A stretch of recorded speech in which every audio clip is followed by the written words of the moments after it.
안녕하세요. 피아니스트 클래식 연구가 안인모입니다.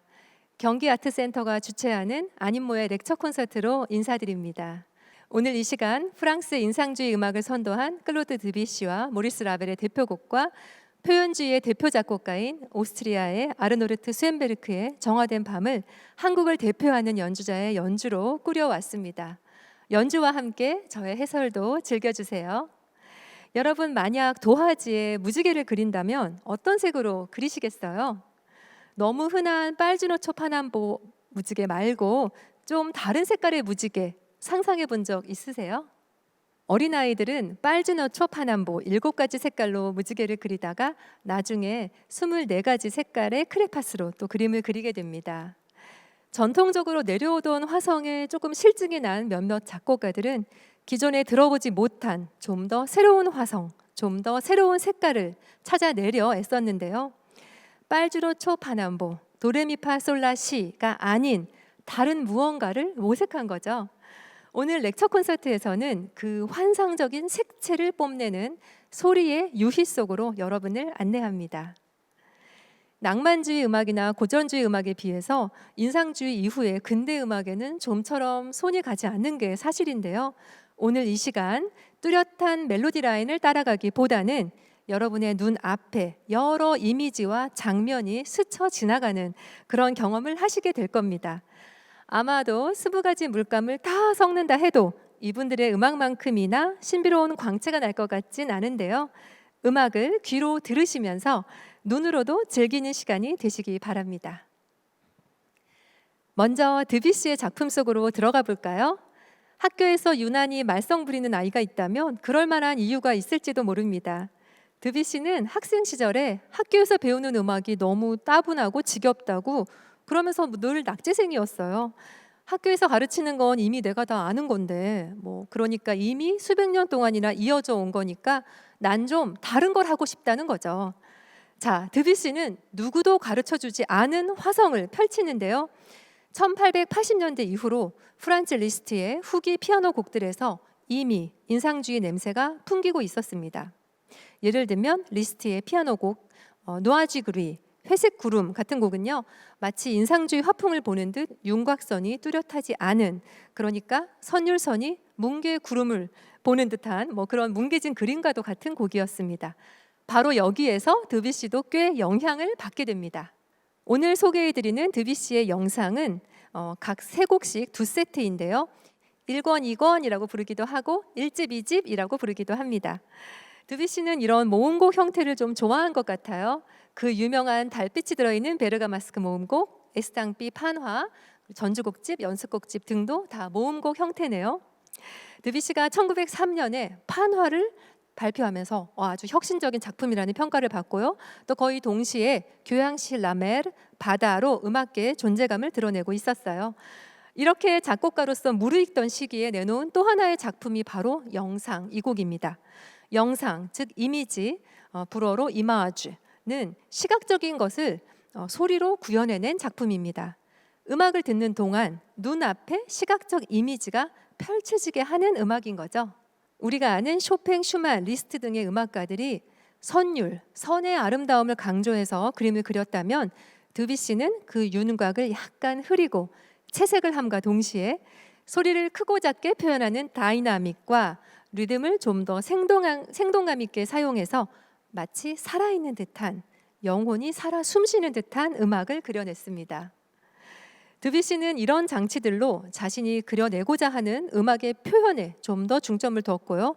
그러다 보니까 음들이 어우러졌을 때 울려나오는 전체적인 톤 컬러, 즉 음의 빛깔에 중점을 뒀습니다. 그래서 드뷔시 음악은 음표 하나하나에 매달려서 읽어내려 하기보다는 전체적인 음향과 사운드 이펙트, 그 분위기를 음색을 통해서 어떻게 구현해냈는가를 봐야 합니다. 그림에서의 인상주의가 빛에 의한 순간순간의 인상을 그리듯 순간순간의 느낌을 음의 재료인 소리, 톤, 컬러로 빚어냈는데 또 그 표현에 있어서는 인상주의에 표현주의까지 더해진 음악이라고 할 수 있습니다. 그런데요, 청중이 자신의 음악을 들으면서 너무 어려워할까 봐 친절한 드뷔시 씨가 힌트를 줬습니다. 바로 각 곡마다 다행히도 제목이 붙어 있다는 건데요. 자, 영상의 1권의 1곡 물에 비친 그림자는요, 전체적으로 피아노나 피아니시모로 아주 힘을 다 빼고 편안하게 릴렉스하며 감상하실 수 있는 곡입니다. 안단티노 몰토로 느릿하고 편안한 템포에서 물결이 일렁이는 듯 오른손의 아르페지오로 시작합니다. 마치 물빛이 반짝이며 움직이는 듯 정적이면서 고요한 감성을 불러일으킵니다. 이 물결이 있는 아르페지오가 점점 커지면서 더 크게 퍼져나가는데요. 드뷔시 특유의 신비로운 화성을 뿜어내다가 드디어 나타난 물빛 위의 그림자를 만나는 그 순간은 더할 나위 없이 짜릿합니다. 네, 이렇게 늘어지다가 혼잣말을 웅얼거리듯 이 물결의 여운을 오른손과 왼손의 옥타브 유니즌으로 그리며 끝납니다.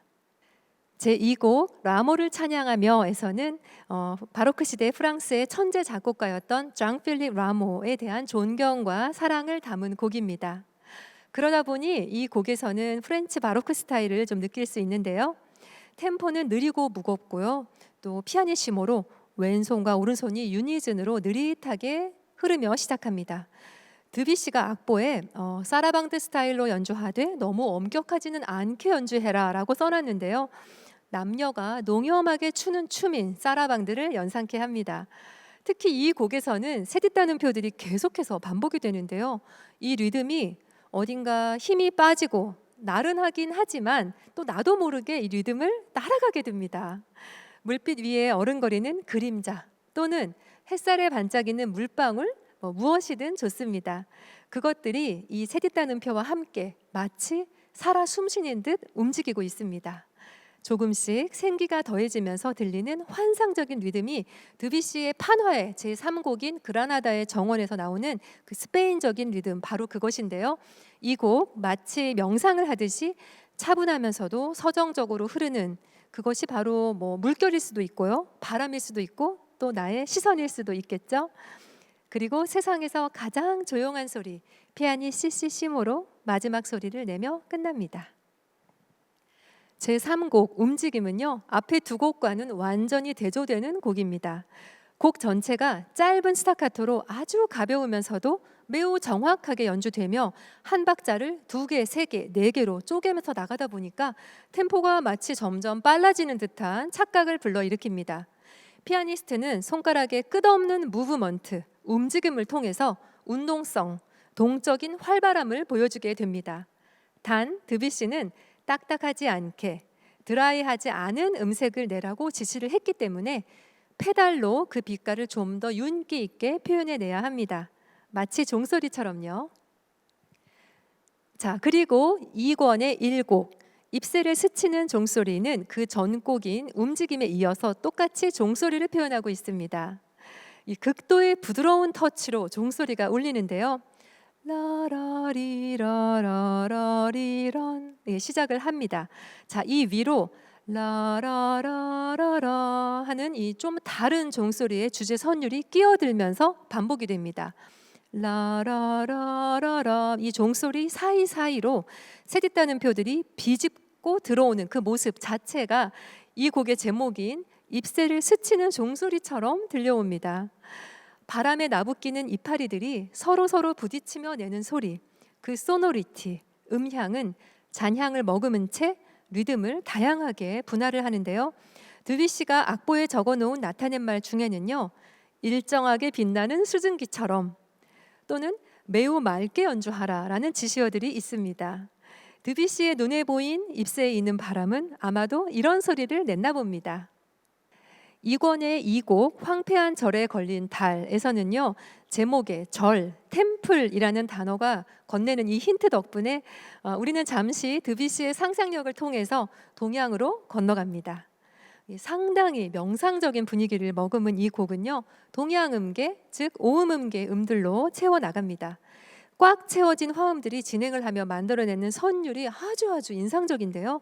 제목에서처럼 황폐해진 정말 쓸쓸한 그런 절의 풍경을, 정경을 묘사합니다.